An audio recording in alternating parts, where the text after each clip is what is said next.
Hi, Nora. I'm Sarah from The Upcoming. Such a pleasure to be able to speak to you today. Thanks so much for taking the time. Huge congratulations on this film. Honestly, one of my favorite of the year. Really connected with it, spoke to me in lots of different ways. But I guess for people who haven't seen it yet, maybe you can give us a brief introduction. What can people expect when they come to watch The Outrun? I think they can expect a bizarre trip to the Orkney Islands.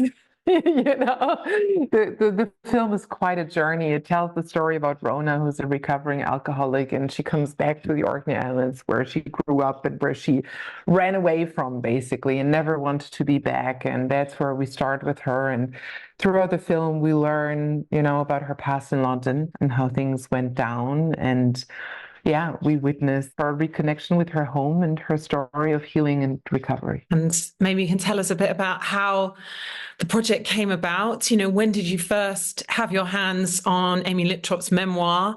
And as you read that, what really spoke to you? What made you think this was going to work really well on the big screen? I got sent the script by our producer, Sarah Brocklehurst. And at that time, it was lockdown. I was living and working in Los Angeles. We were in post-production for the film I directed before.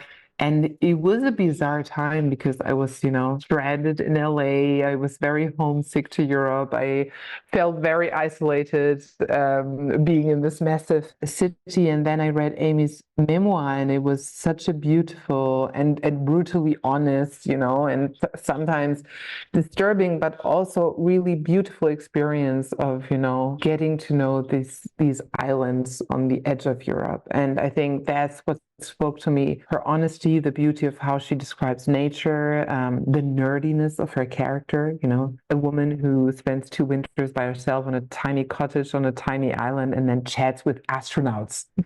Who would do that? It's such a perfect image for loneliness, and seeking connection. And I think, yeah, her internal world was what made it really stood out, but also what made it super challenging to adapt into a movie. And of course, that process, you were working on that together in sort of a collaboration.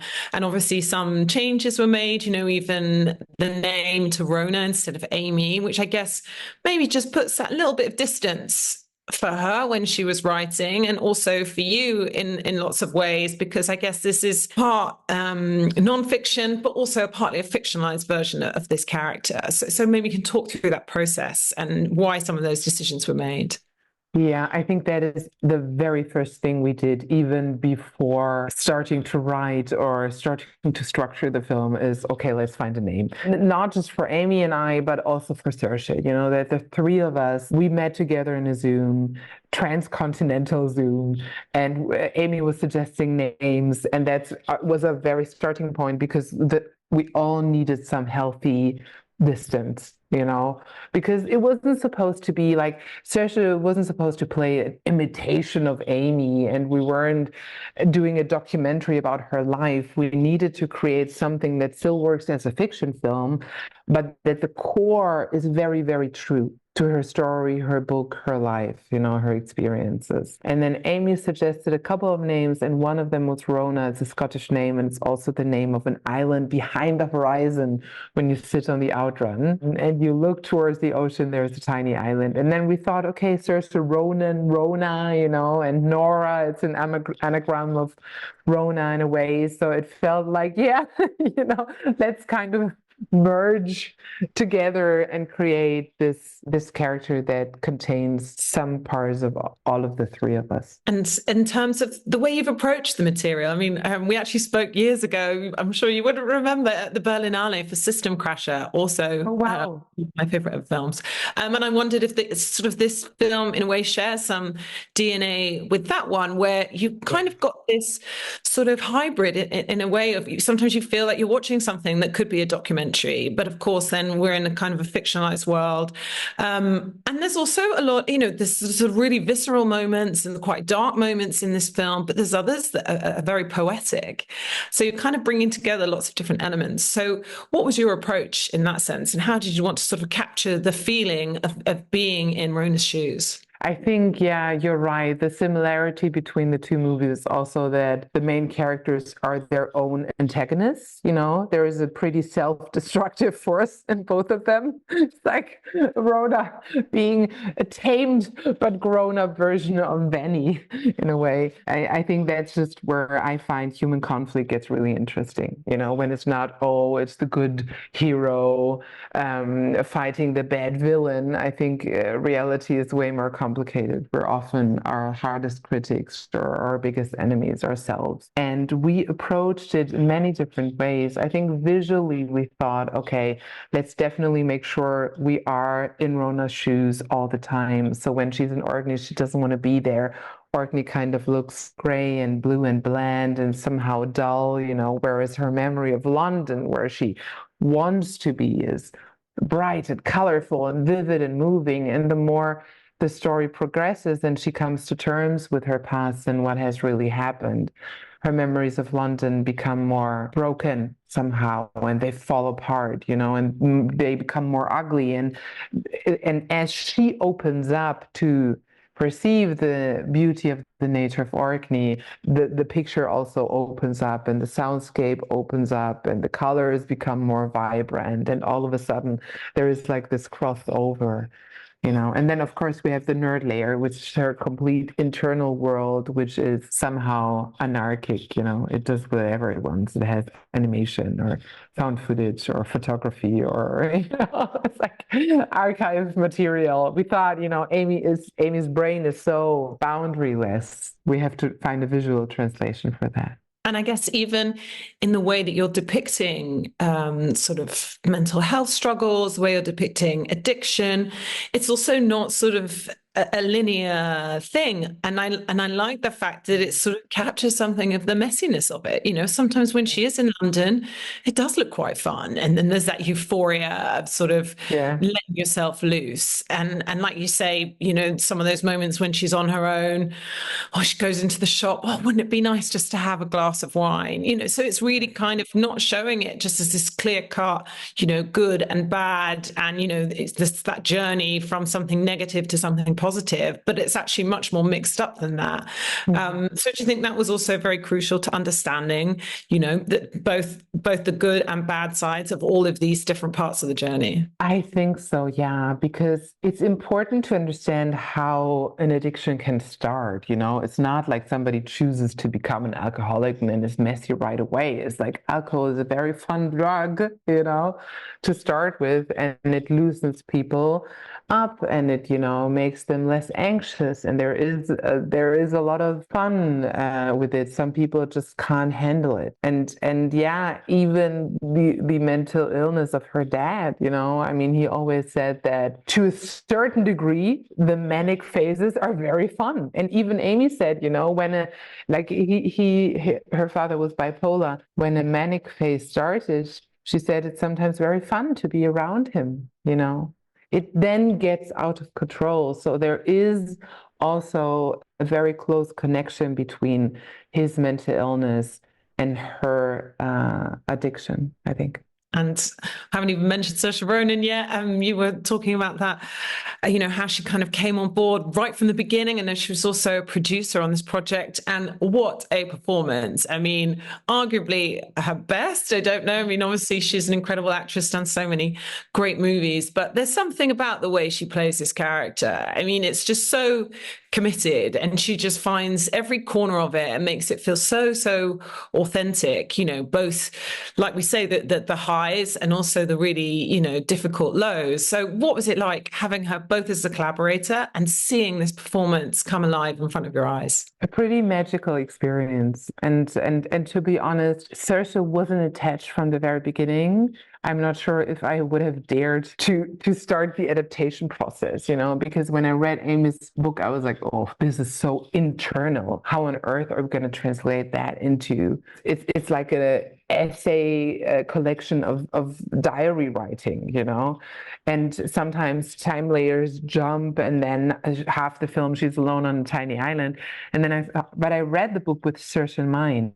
And, as I was half through the book, the fear transformed into almost like this feeling of a creative challenge. Like, because we have searched, we're sort of on the safe side, because she has this magical presence that she could read a telephone book or brush her teeth, and you would still watch her and think like, oh, interesting. It's this magic that she has, and not a lot of actresses can do that. But apart from that, she just has this cinematic magic. She's also just really, really, really good at her craft. And I think what she did in terms of finding the right accent, finding the right movement, finding out how Rona moves when she's drunk, that was really remarkable to watch over the time, because we shot, I think, first in April, we shot the lambs being born, and it was all sort of new to her still.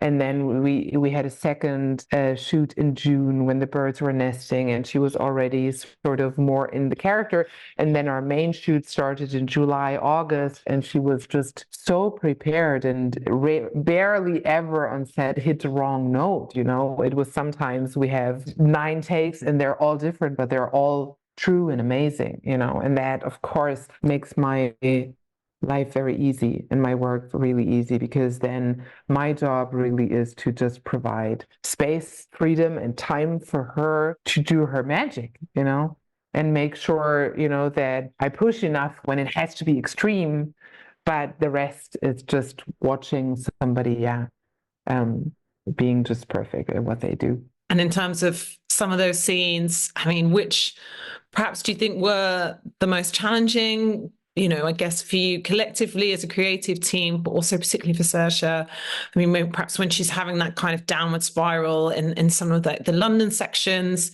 I would have asked if it was when she had to get into the cold water, but I heard an interview with her saying that actually she's been swimming in cold water her whole life. So she actually had to act finding that difficult. Exactly. It's quite funny. Exactly. So that was, I would say, one of the most magical scenes even that we shot, because we were thinking like, oh, she goes swimming and the seals come, and we were discussing rubber seals or VFX seals, and then the locals were like, no, you don't need all that, you just go to the right time to the right place. And then we went and the seals came, and the scene was shot in an hour, and we were all so moved, and she was so moved, as you can see on screen. That was maybe the not easiest, the scene where I thought it would be the most difficult, and it wasn't. But you're right. I think there comes a certain point. We started in London and then went to Edinburgh, where we still had some scenes that are taking place in London. And there we had a lot of those scenes, how things really went down. And I remember, the rape attempt, the fancy bar where she messes everything up, everything in Danon and Rona's apartment, the breaking up scene, or when she comes after falling in the canal. There was a time where we were just like, oh my God, we need to get out of that. Who has written the script? When does it stop? And then we came to Orkney. That was the next, and then it was really like, finally we could see the horizon. Also, I think Jane and Rona's place was really small, so it was really intense for us as a crew to be there, I think 5 days in a row. And yeah, we were so happy when we finally moved up to Orkney and the healing story then could take place. I mean, I think, yeah, that's probably one of the key things that I took away from the film, and it's very crucial to it, is, can nature heal us? I mean, and it's a good argument perhaps to say that it can. So, and the Orkney Islands become a character in and of themselves. And that's where all that such a poetic layer really starts to kick in too. So how important was that location, and how was it for you, capturing that on screen? Yeah, it was super important. Like you say, the Orkneys are a character of the film, and maybe it isn't the solution for everybody. Some people may be totally depressed if they spent a winter by themselves on a tiny remote island. It was Amy's way of healing, because it was also reconnecting with her past and reconnecting with the forces that have shaped her. Because growing up there in those winters among those gales, it is quite heavy. It is very beautiful, but it is also harsh. I mean, there's always wind, it's very brutal. And that we had to capture, that she reconnects with those forces, And shooting on those remote islands, it's a great challenge because, of course, you don't have that infrastructure, but you have then a lot of locals that were supporting us and helped us and, supported us in front of the camera and behind the camera and sort of became part of the team, but also became family in a way. We stayed at their private houses because on this tiny island, Papa Westbury, you only have 12 beds in the hostel, you can't get a truck on there. So everybody sort of had to help. And yeah, it was really beautiful, like a horizon opening cultural experience for me, who has never been to the Orkney Islands before. And it was also a very strong team bonding experience. Like lots of us became friends and are still connected somehow. And that's very beautiful. Another element that seems to play a really key part is music, and the way we're kind of often listening to what she's listening to in her headphones, and kind of the key moments that it sort of kicks in when she's dancing around the living room, and she sort of almost has had this kind of epiphany, like something's been unlocked. So how important also was music in the film? Super important because, yeah, it was. I mean, Amy was writing about music and fashion and all that, and she immersed herself, in the whole electronic music scene. And she always brought that music with her to the Orkneys, even when she was a teenager and she hadn't lived in London yet. She describes that she went at, I don't know, 5 a.m. in the morning to do her cleaning jobs at the oil factory and listening to drum and bass on the way going there, and or listening to heavy hardcore in the nights where she was doing the the corncrake job. So it was really important to find the right tracks that sort of work in the right times periodically, sort of, the 2010s in London. And that rave, when she raves by herself on Christmas, I think really is something like a exorcism. It's like there is a certain aggressiveness in her dancing, and it's so cathartic to watch that because it goes so beyond. It's like it's not just fun. It's like she has to get something out of her body or reconnect with that sort of feeling that in London she could only have when she was drunk, and now she sort of manages to get these excessive feelings without being drunk. I guess in that sense, what do you hope people take away from watching the film? Maybe it is cathartic to watch someone go through this, and the fact that you aren't, this is a flawed character. This is an incredibly relatable character. She's not always making the right decisions, and as we said, it's not just a linear journey to healing, to recovery. It's much more of a zigzag, which I think a lot of people can also maybe connect with in a different way than something that's just supposed to be sort of easy and just in one direction. So I guess it can help people maybe who've suffered from addiction themselves, or maybe help people who have relatives who might be in that situation, to help them empathize and understand better. What do you hope people can take away? Like you said, I mean, everybody somehow has a relationship with alcohol. We all know somebody who struggles with mental health issues or with addiction. And if you're not an addict, it's sometimes very easy to say, well, you're sober since a year, great, get on with your life, But for people in that situation, it's then the tough time starts, and sometimes, like Callum says in the film, even 12 years later is still one day at a time. And I do hope the film raises empathy for that, but I also hope that the film brings hope that healing is possible. Amy's story is a very positive one, a hopeful one. There is a happy end. Sometimes you have to go through a very dark valley, to come out on the other side. And I know, it's already had an incredible reception, back at Sundance. And obviously it's been lots of places since. What has the reaction been? Have people approached you? Has it opened up conversations? And what has that felt like for you? Yeah, definitely. I don't think I've ever made a movie where the reactions have been so personal, like the messages I'm receiving on social media or through other channels, or the whole team. Also, we have a WhatsApp group, and sometimes we share the reactions that we got occasionally, and it's really, really moving. Of course, it's a very art housey film. It's not a blockbuster for everyone, but for the people who connect with it, some of them connect really, really deeply. And that's wonderful because it is such a personal project. You know, all of us, we put in so much from ourselves. So it's so wonderful to see that that actually comes back. Yeah, absolutely. Well, that's my time done. Thank you so much for sharing all that with me. A huge congratulations on the film. And can't wait for having me. To see it. Thanks so much.